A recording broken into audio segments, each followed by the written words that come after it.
बोलो गुरुदेव भगवान की जय। प्यारे कृष्ण कन्हैया लाल की जय। श्री भक्तमाल में आज चरित्र है श्री कृष्णदास ब्रह्मचारी जी। श्री कृष्णदास ब्रह्मचारी जी श्री सनातन गोस्वामी पाद जी के शिष्य थे। श्री सनातन गोस्वामी जी ने ठाकुर श्री मदन मोहन जी को नवनिर्मित मंदिर में पधराकर उनकी सेवा का भार इन्हीं को सौंप दिया और कहा कि भली प्रकार से श्री ठाकुर जी की सेवा करना। श्री कृष्णदास जी ब्रह्मचारी भी गुरु की आज्ञा सिरोधारी कर बड़ी कुशलता पूर्वक श्री ठाकुर जी की सेवा करते आगे चलकर यही अधिकारी श्री कृष्णदास ब्रह्मचारी के नाम से प्रसिद्ध हुए। आपने श्री नारायण भट्ट जी की भक्ति पर रीझ कर उनको अपना शिष्य बनाया। आप जब श्री ठाकुर जी का परम सुंदर श्रृंगार करके स्वयं छवि का दर्शन करते तो शरीर की शुद्ध बुद्ध भूल जाती, आपकी बुद्धि भाव सागर में डूब जाती। आप अत्यंत भाव से श्री ठाकुर जी को उत्तम राग भोग अर्पण करते। इनके सेवित ठाकुर श्री मदन मोहन जी वर्तमान में करौली राजस्थान में विराजमान हैं। श्री प्रियादास जी ने श्री कृष्णदास ब्रह्मचारी जी की भक्ति भाव का इस प्रकार वर्णन किया है। गोसाई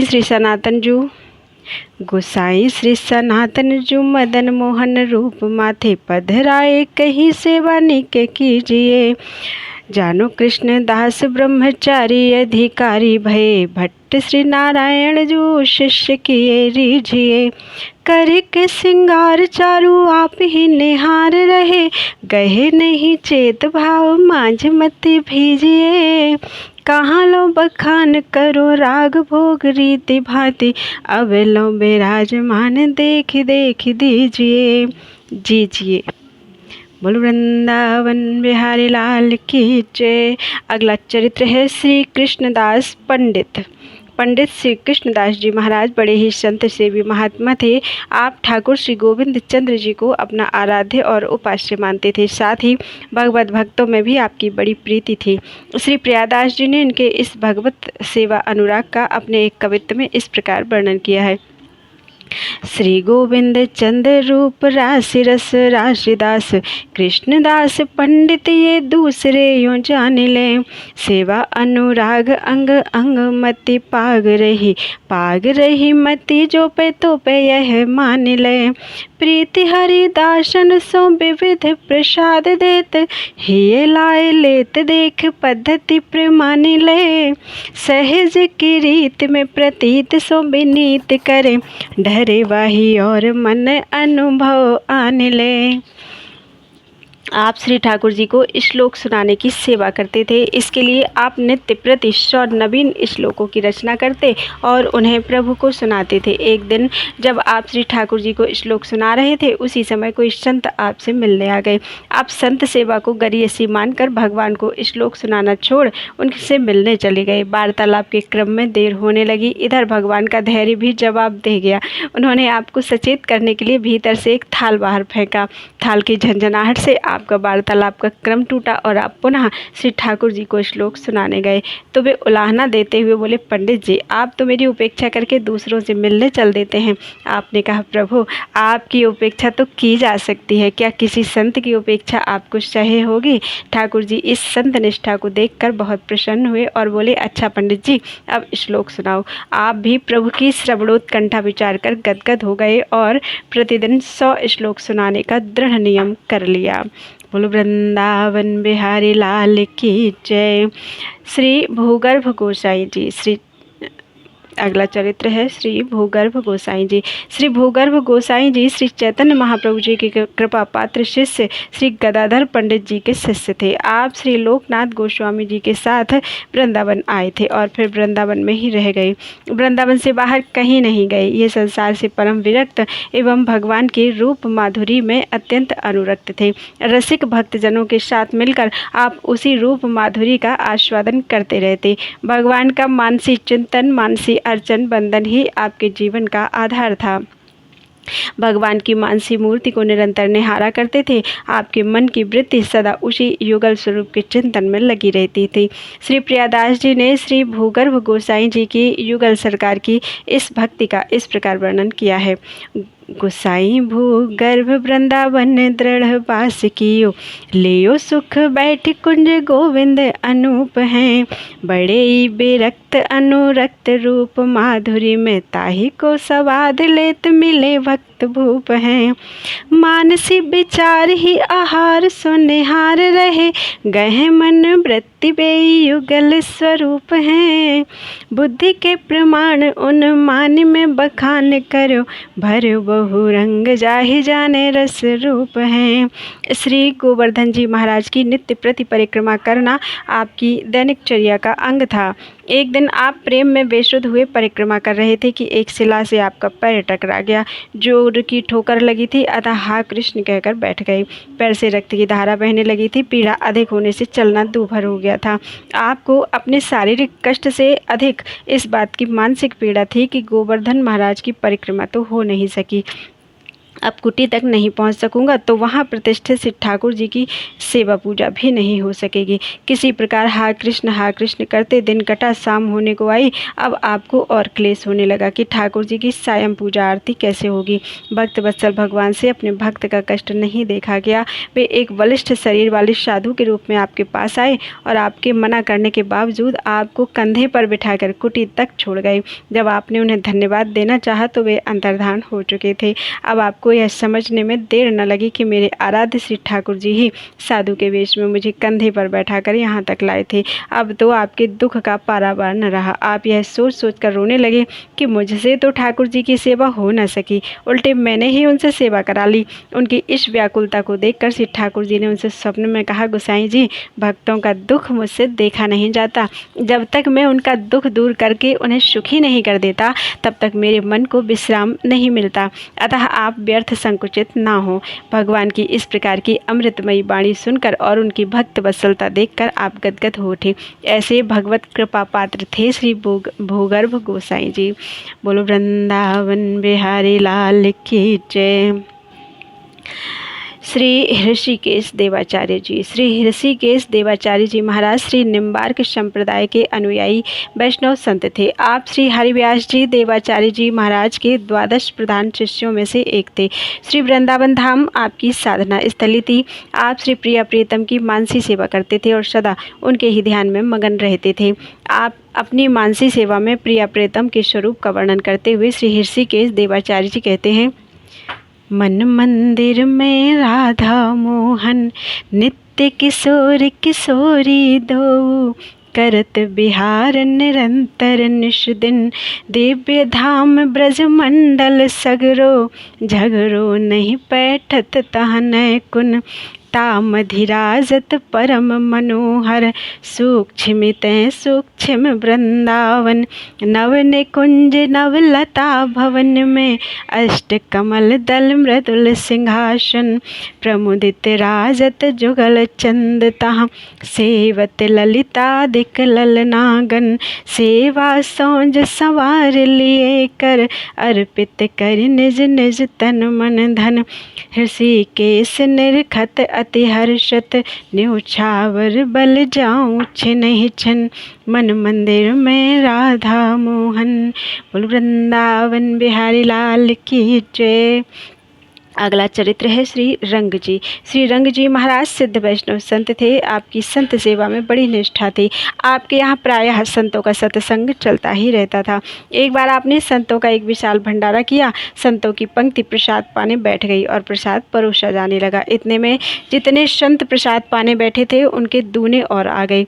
परोसने वाले रसोईया आदि घबरा गए और इतने लोगों को खिलाने भर का सामान तो है नहीं, फिर व्यवस्था कहाँ से होगी। एक संत महोदय ने रंग जी महाराज को सलाह दी कि जितने संत निमंत्रित हैं उन्हें तो पूरा पवाया जाए और जो अभी अभी बिना निमंत्रण के ही आ गए हैं उनमें थोड़ा थोड़ा प्रसाद सबको वितरित करा दिया जाए। श्री रंग जी महाराज ने कहा, आप लोग धैर्य रखिए, भगवत कृपा से किंचित मात्र भी कमी नहीं होगी। आप लोग सबको बैठाकर पवाइए। रसोइये ने अपनी आपकी आज्ञा के अनुसार सबको बैठाकर प्रसाद वितरण किया। आश्चर्य, उतना ही प्रसाद आए हुए समस्त संत जनों की पूर्णता के लिए पर्याप्त था। होता भी क्यों ना, जिन प्रभु ने द्रौपदी की बटलोई के एक साग के पत्ते से समस्त ब्रह्मांड को तृप्त कर दिया था, उनके भक्त की प्रतिष्ठा भला कैसे और कहाँ जा सकती है। अगला चरित्र है श्री घमंडी जी। श्री युगल किशोर श्यामा श्याम के अनन्य भक्त परम वैष्णव संत श्री घमंडी जी महाराज का जन्म राजस्थान के जयपुर राज्य अंतर्गत टोड़ा भीम के सन्निकट दूबरदू नामक ग्राम में हुआ था। छोटी अवस्था में ही आपने निम्बार्क संप्रदाय के आचार्य श्री हरिवास देव जी से शिक्षा दीक्षा प्राप्त कर ली और भगवत भजन में लग गए। श्री गुरुदेव जी ने आपका नाम श्री उद्धव देव जी रखा। आप अपने परम आराध्य श्री युगल किशोर जी पर गर्व करते थे और पाखंडियों तथा भगवत विमुखों को कुछ भी नहीं गिनते थे। अतः वे लोग आपको घमंडी जी कहने लगे और संत समाज में आपकी श्री उद्धव घमंड देवाचार्य जी के नाम से प्रतिष्ठा हो गई। आपके जीवन का अधिकांश समय ब्रज में ही बीता। वहीं करहला ग्राम में रहते हुए आप श्री राधा माधव जी की भक्तिपूर्ण सेवा किया करते थे। कहते हैं कि आपकी भक्ति से प्रसन्न होकर श्री प्रिया प्रियतम युगल किशोर ने आपको दर्शन दिए। साथ ही श्री ठाकुर जी ने अपना मुकुट और श्री राधा जी ने अपनी चंद्रिका भी इन्हें दी। श्री राधा जी ने आपसे कहा कि ब्रजवासी ब्राह्मण बालकों को मेरा और मेरी सखियों का प्रतिरूप बनाकर रासलीला का अनुकरण कराओ। तब से लेकर आज तक उस ग्राम में और ब्रज के अन्य क्षेत्रों में भी श्री रासलीला अनुकरण की परंपरा चली आ रही है। करहला ग्राम में श्री ठाकुर जी के मुकुट और श्री राधा जी की चंद्रिका के आज भी दर्शन होते हैं। श्री घमंडी जी महाराज उनके आराध्य देव की कृपा के साक्षात प्रतीक हैं। बोलो वृंदावन बिहारी लाल की जय। अगला चरित्र है श्री रसिक मुरारी जी। तन मन धन परिवार सहित सेवत संतन कहाँ, दिव्य भोग आरती अधिक हरि होते ही महा। श्री वृंदावन चंद श्याम श्यामा रंग भीने, मगन प्रेम पीयूष पयधि परिचय बहुदीन है। श्री हरि प्रिय श्यामानंद वर भजन भूमि उद्धार कियो।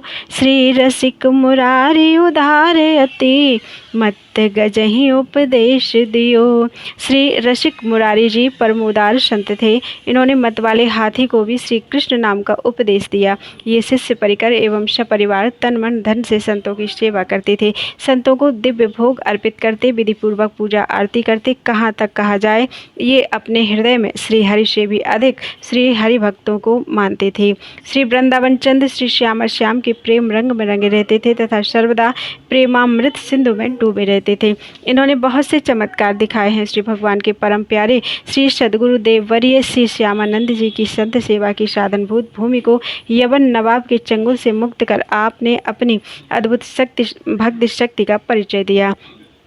श्री रसिक मुरारी जी के विषय में विशेष विवरण इस प्रकार है। श्री रसिक मुरारी जी का जन्म उड़ीसा मल्लभूमि में रोहिणी नगर में शक संवत 1512 में कार्तिक शुक्ल प्रतिपदा को प्रातः काल की मंगल बेला में हुआ था। आपके पिता श्री अच्युत पटनायक जमींदार होते हुए भी बड़े भगवत भक्त थे तथा माता भवानी देवी पतिव्रता सद्गृहिणी थी। आपका नामकरण करते समय पंडितों ने ज्योतिष गणना के आधार पर आपका नाम रसिक रखा और महापुरुष के लक्षण बताए, परंतु आपके पिताजी आपका नाम मुरारी रखना चाहते थे। अतः दोनों नाम मिलाकर आपका नाम रसिक मुरारी रखा गया। अन्नप्राशन के अवसर पर प्रवृत्ति परीक्षण हेतु रखे गए द्रव्यों पर जब हाथ रखना हुआ तो आपने ग्रंथ रत्न श्रीमद् भागवत पर अपना हाथ रखा। उसी समय उपस्थित जनों और कुटुंबियों को यह दृढ़ निश्चय हो गया कि यह बालक परम भागवत और महान भगवत भक्त होगा। बाल्यकाल से ही आपका संतों के प्रति सहज आकर्षण था। उनकी जय जगदीश की ध्वनि सुनते ही आप अपने नन्हे नन्हे हाथों में जो कुछ मिलता भरकर लाते और भिक्षा देते। बड़े होने पर भी अध्ययन काल में आप पढ़ाई के साथ साथ बच्चों को लेकर नगर कीर्तन करते। एक बार आपके यहाँ श्रीमद् भागवत का सप्ताह पाठ चल रहा था। जब उसमें गोपी गीत का प्रसंग आया तो आप मूर्छित हो गए। श्रीमद् भागवत ग्रंथ पर आपका विशेष अनुराग था, अतः आपने पिता की अनुमति लेकर पंडित श्री जगन्नाथ आचार्य जी से श्रीधरी टीका सहित श्रीमद् भागवत का अध्ययन किया। आप श्री गौरांग महाप्रभु से विशेष प्रभावित थे, अतः चाहते थे कि किसी गौरांग पार्षद से मुझे दीक्षा प्राप्त हो जाए। कहते हैं कि आपकी इस अदम्य उत्कंठा और भक्तिभाव को देखकर भगवान श्री कृष्ण ने स्वप्न में दर्शन दिया और कहा कि तुम धारेंद्र चले जाओ, वहाँ तुम्हें मेरे भक्त श्री श्यामानंद जी मिलेंगे। तुम उनका आश्रय ग्रहण करो, इससे तुम्हारे सभी मनोरथ पूर्ण हो जाएंगे। प्रभु की आज्ञा अनुसार आपने श्री श्यामानंद जी के दर्शन किए और उनके श्री युगल मंत्र की दीक्षा प्राप्त की। उन्हीं से आपको ब्रज तत्व और संप्रदाय रहस्य का ज्ञान हुआ। श्री गुरुदेव जी के साथ आपने ब्रज के तीर्थों की यात्रा कर उनके तात्विक दर्शन किए। तत्पश्चात उन्हीं के साथ आप उत्कल देश चले गए। वहां अनेक विमुखों को भक्त बनाया और अंतिम समय तक भगवान श्री जगन्नाथ जी की सेवा में रत रहे। श्री रसिक मुरारी जी बड़े समारोह पूर्वक संत सेवा करते थे। आपकी सेवा की पद्धति कुछ विलक्षण ही थी। वह यह कि संतों के चरणोदक से भरे हुए मटके घर पर धरे रहते थे। आप उसी को प्रणाम करते, उसी की पूजा करते और उसी का हृदय में ध्यान करते थे। आपके यहाँ जो भी संत वैष्णव आते उन्हें अपार सुख देते थे। आप बड़े समारोह से श्री गुरु उत्सव मनाया करते थे। उसमें पूरे दिन कथा कीर्तन सत्संग भोज भंडारे होते रहते थे, जिससे सब लोग बहुत सुख पाते थे। यह उत्सव 12 दिन तक लगातार चलता रहता था। 12 दिन तक भक्तों की भीड़ लगी रहती थी, जो देखने में अत्यंत ही प्रिय लगती थी। श्री प्रियादास जी महाराज ने श्री रसिक मुरारी जी की इस संत सेवा का इस प्रकार वर्णन किया है। रसिक मुरारी साधु सेवा विस्तार कियो, पावे कौन पार रीति भांति कछु न्यारी। संत चरणामृत के माट ग्रह भरे रहे ताहे, संत चरणामृत के माट ग्रह भरे रहे ताही को प्रणाम पूजा करी उरधारिये। आवे हरिदास तिन्हें देत सुख राशि जीव, एक न प्रकाशि सके थके सो बिचारिये। करें गुरु उत्सव ले दिन मान सवै को, 12 दिवस जन घटा लागी प्यारिये। एक दिन श्री रसिक कुमारी जी के यहाँ भंडारे में बहुत से संत प्रसाद पा रहे थे। आपने एक शिष्य का संतों के प्रति हृदय का भाव जानने के लिए उसे आज्ञा देकर भेजा कि जाकर संतों का चरणामृत अच्छी प्रकार से ले आओ। उसने लाकर कहा कि सब साधुओं का चरणामृत ले आया। श्री रसिक मुरारी जी ने चरणामृत पान कर कहा कि क्या कारण है कि चरणामृत में पहले जैसा स्वाद नहीं आया। आपने निश्चय करके जान लिया कि यह किसी संत का चरणामृत लेने से छोड़ आया है। अतः जोर देकर पूछा कि सही बताओ, तुमने किसी संत को छोड़ा तो नहीं है। तब शिष्य ने कहा कि एक कोढ़ी संत थे, मैंने उन्हीं का चरणामृत नहीं लिया। आपने कहा जाओ उनका चरणामृत भी ले आओ। तब शिष्य उनका भी चरणामृत ले आया। उसे आपने स्वयं पान किया और दूसरों को भी दिया। आपको वह चरणामृत पीने से अपार सुख मिला। आपके नेत्रों से प्रेमाश्रु बह चले। श्री प्रियादास जी ने श्री रसिक मुरारी जी की इस संत चरणामृत निष्ठा का इस प्रकार वर्णन किया है। संत चरणामृत को ल्यावो जाए नी की भांति जी की भांति, जानिवे को दास ले पठायो है। संत चरणामृत को ल्यावो जाए नी की भांति जी की भांति, जानिवे को दास ले पठायो है। आने के बखान कियो लियो सब साधुन को, पान करे बोले सो स्वाद नहीं आयो है। जिते सभा जन कही चाखो देहु मन को, महिमा न जाने कन जाने छोड़ी आयो है। पूछी कही कोढ़ी एक रह्यो आनो ल्यायो पियो, दियो सुख पाए नैन नीर ढरकायो है। एक बार भक्तराज श्री रसिक मुरारी जी राजाओं के समाज में विराजमान होकर ज्ञानोपदेश कर रहे थे। सभी लोग बड़े ही मनोयोग पूर्वक आपका उपदेश श्रवण कर रहे थे। वहीं पास में ही एक स्थल पर सब संत बैठे भोजन कर रहे थे। उन्हीं संतों में एक संत अपने अतिरिक्त अपने सोंटे का भी दूसरा परसा मांग रहे थे, परंतु रसोईया उन्हें सोंटे का परसा नहीं दे रहा था। परसा न देने पर वह संत शोरगुल मचा रहे थे। अंततः गत्वा उन संत ने अपनी परसी परसाई पत्तल उठाई और श्री गोस्वामी रसिक मुरारी जी के ऊपर डाल दी और बहुतेरी गालियां भी दी। प्रवचन करते समय मुंह खुला होने के कारण एक लड्डू गोस्वामी जी के मुख में चला गया। श्री रसिक मुरारी जी शांतिपूर्वक गालियां सुनते रहे। फिर उन्होंने अवसर देकर कहा, अहो मैं संतों की शीत प्रसादी से विमुख था, तो संत ने स्वयं कृपा करके लाकर मेरे मुख में ही डाल दिया। तत्पश्चात आपने उस सेवक को यह कहकर कि तुम्हारा संत सेवा में भाव नहीं है, सेवा से अलग कर दिया और साटे को परसा दिलाया। श्री प्रियादास जी महाराज इस घटना का अपने एक कवित्व में इस प्रकार वर्णन करते हैं। नृपति समाज में विराजमान भक्तराज, कहें वे विवेक को कहानी प्रभाव है। तहाँ एक ठौर साधु भोजन करत रौर, देवो दूजी सोंटा संग कैसे आवे भाव है। पातरी उठाए श्री गोसाई पर डार दई, दई गारी सुनी आप बोले देखियो दाव है। सीत सो विमुख मैं तो आनी मुख मध्य दियो, कियो दास दूर संत सेवा में नचाओ है। एक दिन की बात है, श्री रसिक मुरारी जी के बाग में संतों की जमात टिकी हुई थी। आप संतों का दर्शन करने चले। उस समय एक संत हुक्का पी रहे थे।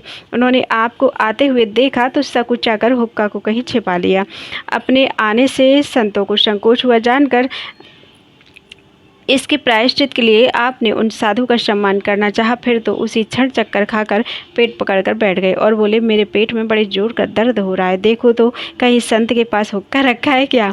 आपके एक सेवक ने संतों की जमात में जाकर सबको सुनाकर पूछा कि किसी के पास हुक्का तंबाकू है। यह सुनकर हुक्का पीने वाले संत को बड़ा उल्लास हुआ और उन्होंने तत्काल ही हुक्का लाकर सामने कर दिया। आपने झूठ मूठ की लंबी श्वास खींचकर हुक्का पीने का स्वांग किया और तुरंत स्वस्थ हो गए।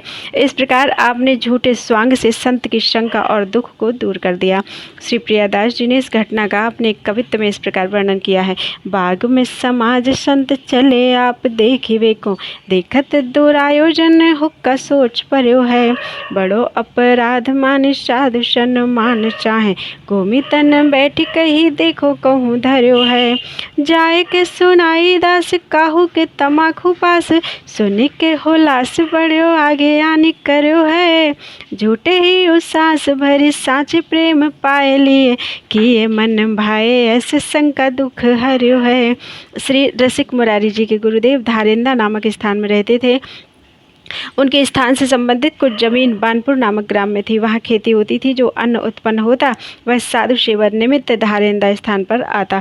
उन्हीं दिनों बानपुर में एक नया नवाब आया। वह बड़ा ही दुष्ट था। उसने आकर साधुओं को बहुत अवाच्य वचन कहा और उस ग्राम की समस्त भूमि अपहरण कर ली। श्री श्यामानंद जी ने विचार किया कि संत सेवा की इस जमीन को कैसे छुड़ाया जाए। फिर विचार कर उन्होंने श्री रसिक मुरारी जी को पत्र लिख दिया कि तुम जिस स्थिति में हो उसी स्थिति में यहाँ चले आओ। श्री रसिक मुरारी जी उस समय भोजन कर रहे थे। पत्र पाते ही बिना आचमन किए ही हाथ जोड़े हुए चले आए। श्री रसिक मुरारी जी ने हाथ और मुंह जूठा होने से पीछे से ही गुरु जी को साष्टांग दंडवत प्रणाम किया। पुनः निवेदन किया कि मैं भोजन कर रहा था, उसी समय आपका पत्र मिला, अतः बिना आचमन किए ज्यों का त्यों चला आया। इनकी यह गुरु भक्ति देखकर श्री श्यामानंद जी का हृदय प्रेम से भीग गया। श्री रसिक मुरारी जी की गुरु भक्ति की इस घटना का वर्णन श्री प्रियादास जी ने इस प्रकार किया है। उपजत अन्न गाँव आवे साधु सेवा ठाव, नयो नृप दुष्ट आए काँव काँव कियो है, ग्राम सो जबत कर्यो कर्यो ले विचार, आप श्यामानंद जू मुरारी पत्र लिखी दो है, जाही भांति हो ताही भांति उठे आवो यहाँ, आए हाथ बांधी कर अचेहू न लियो है, पाछे साष्टांग करी करी ले निवेदन, सो भोजन में कही चले आए भी जो ही हो है। श्री गुरुदेव श्री श्यामानंद जी की आज्ञा पाकर श्री रसिक मुरारी जी ने आचमन किया। तत्पश्चात श्री श्यामानंद जी ने उन्हें उसी स्थान पर भेजा जहां दुष्टों में शिरोमणि नवाब रहता था। आप वहां गए। वहां पर आपके शिष्यगण मिले जो नवाब के यहाँ मुंशी मुनीम आदि थे। उन सबों ने आपको नवाब की बात सुनाई कि वह बड़ा नीच है, अतः आप तो यहाँ से प्रातःकाल ही चले जाएं, हम सब उसको समझा बुझा कर काम करा लेंगे। श्री रसिक मुरारी जी बोले, चिंता मत करो, हृदय में निश्चिंतता को धारण करो। 3 दिन तक नवाब के कर्मचारी लोग अपने गुरुदेव श्री रसिक मुरारी जी की सेवा में ही रहे। तीसरे दिन नवाब का ध्यान इस ओर गया तो उन लोगों को दरबार में बुलवाया और पूछा कि 3 दिन कहाँ रहे। तब जब नवाब ने कर्मचारियों के मुख से यह सुना कि उनके गुरुवरी आए हैं तो कहा कि उन्हें मेरे घर लेवा लाओ, मैं उनकी करामात देखूंगा। नवाब ने जब यह बात सुनाई तो कर्मचारियों ने आकर श्री रसिक मुरारी जी से प्रार्थना की कि अब भी आप यहाँ से चले जाइए। आपने कहा कि चलो जरा उसको देखें तो क्या कहता है और क्या करता है, उसकी कितनी सामर्थ्य है। यह कहकर आप नवाब के द्वारा भेजी हुई पालकी पर बैठकर चले। मार्ग में आए तो देखा चारों ओर मतवाले हाथी की धूम छाई हुई है। हाथी के डर से कहार इनकी पालकी को छोड़कर भाग गए, परंतु आप किंचन मात्र भी विचलित नहीं हुए, बल्कि शास्त्रों में जैसी वाणी बोलने को कहा गया है, हाथी से आप वैसी ही परम रसमयी वाणी बोले। हे गज, हरे कृष्ण कहो, अपने तामसी शरीर के तमोगुणी स्वभाव को छोड़ो। आपके ये वचन सुनते ही हाथी के हृदय में प्रेम भाव भर गया। उसने आपके श्री चरणों में अपने शरीर को झुकाकर प्रणाम किया। श्री रसिक मुरारी जी का मंगलमय दर्शन करके और अमृतमय वचनों को श्रवण करके हाथी के नेत्रों से प्रेमाश्रु बहने लगे। तब आपने कृपा करके उसे धैर्य बंधाया और भक्ति भाव प्रदान किया। उसके कान में श्री कृष्ण नाम सुनाया, गले में तुलसी की माला पहनाई और उसका नाम गोपाल दास रखा। इस प्रकार ऐसे मतवाले हाथी को शिष्य बनाने से श्री रसिक मुरारी जी का महान प्रभाव प्रकटित हुआ, जिसे देखकर दुष्ट शिरोमणि नवाब दौड़कर उसी स्थान पर आया और आपके श्री चरणों में लिपट गया। जो जमीन जब्त की थी वह तो लौटा ही दी और भी कितने नवीन गांव एक हाथी भेंट में दिया। पुनः हाथ जोड़कर बोला कि आज मेरे जैसे किसी बड़े भाग्य का उदय हुआ है जो आपका दर्शन हुआ। भक्तमाल के टीकाकार श्री प्रियदास जी इस घटना का अपने कवित्वों में इस प्रकार वर्णन करते हैं। आज्ञा पाई अचोल दे पठाए वाही ठौर, आज्ञा पाई आँचोल दे पठाए बाही ठौर, दुष्ट सिर मोर जहाँ तहाँ आप आए हैं। मिले मुत सद्दी शिष्य आए के सुनाई बात, जावो उठी प्रात यह नीच जैसे गाए हैं। हम ही पठावे काम करी समझावे सब, मन में ना आवे जानी नेह डर पाए हैं। चिंता जिन करो ही ये धरो नेह चिंतताई, भूप शुद्ध आई दिन तीन कहाँ छाए हैं। सुने आए गुरुवर कहीं ल्यावो मेरे घर, देखो करा मात बात यह ले सुनाई है। कहो आने अभू जावो चलो उन मान देखे, चले सुख माने आयो हाथी धूम छाई है। छोड़ के कहार भाजी गए न निहार सके, आप रस सार वानी बोले जैसी गाई है। बोलो हरे कृष्ण कृष्ण छाड़ो गज तम तन, सुनी गयो ही ये भाव देह सुनवाई है। बहे द्रग नीर देखी होए गो अधीर, आप कृपा करे धीर कियो दियो भक्ति भाव है। कान में सुनायो नाम नाम दे गोपाल दास, माल पहिराई गहरे प्रगट्यो प्रभाव है। दुष्ट सिर मोर भूप लखी लही ठौर आयो, पाए लपटायो भयो ही अति चाव है। निपट अधीन गाँव केतिक नवीन दिए, लिए कर जोर मेरो फल्यो भाग दाव है। श्री रसिक मुरारी जी की कृपा से वह गजराज गोपालदास भक्तराज हो गया। वह खूब संत सेवा करता था, संत समाज को देखकर प्रणाम करता था। वह हाथी बंजारों के यहाँ से बोरे के बोरे चावल दाल आदि लाकर संतों की जमात में पटक देता था। एक बार सभी बंजारों ने मिलकर गजराज गोपालदास जी के गुरुदेव श्री रसिक मुरारी जी के स्थान पर आकर पुकार की कि आपके शिष्य श्री गजगोपाल दास हम लोगों को सब माल मत्ता उठा लाते हैं। गजगोपाल दास जी का नियम था कि जब कभी स्थान में कोई विशेष महोत्सव भोज भंडारा होता तो जब संतों की पंक्ति भोजन करके उठ जाती तब वे आते और संतों की शीत प्रसादी पाते। एक दिन ऐसे ही समय पर आए तो रसिक मुरारी जी ने समझाया कि बलात्कार पूर्वक बंजारों का सामान मत उठा लाया करो, यह काम निंदे है। तब से गोपाल दास जी ने वह काम छोड़ दिया। संतों से उनका ऐसा प्रेम बढ़ा कि उनके संग संतों का समूह जलता था। इससे गोपाल दास जी की बड़ी ख्याति फैली। इनका चमत्कार सुनकर बंगाल के नवाब शाह शुजा को चाह हुई कि ऐसे हाथी को हम अपने पास रखें। अतः पकड़वाने के लिए उसने बहुत से आदमी नियुक्त किए, परंतु यह किसी के भी हाथ नहीं आए। तब सूबेदार ने यह घोषणा की कि जो भी हाथी को पकड़ कर लाएगा उसे बहुत पुरस्कार दिया जाएगा। यह सुनकर उस संत वेशनिष्ठ हाथी को एक साधु वेशधारी जो नाम मात्र का साधु था पकड़ लाया। श्री गज गोपाल दास जी का नियम था कि बिना संतों की शीत प्रसादी लिए बिना जल भी नहीं पीते थे। सूबेदार के संतों की शीत प्रसादी न मिलने से 3-4 दिन तक इन्होंने कुछ भी खाया पिया नहीं। तब सूबेदार के कहने से नौकर चाकर इन्हें जल पिलाने के लिए श्री गंगा जी की धार में ले गए। गंगा जी का दर्शन करके इन्होंने बीच धारा में प्रवेश करके अपना शरीर छोड़ दिया। श्री प्रियदास जी गजगोपाल दास जी की इस संत निष्ठा का अपने कवित्वों में वर्णन करते हुए इस प्रकार कहते हैं। भयो गजराज भक्तराज साधु सेवा साज, संतन समाज देखी करत प्रणाम है।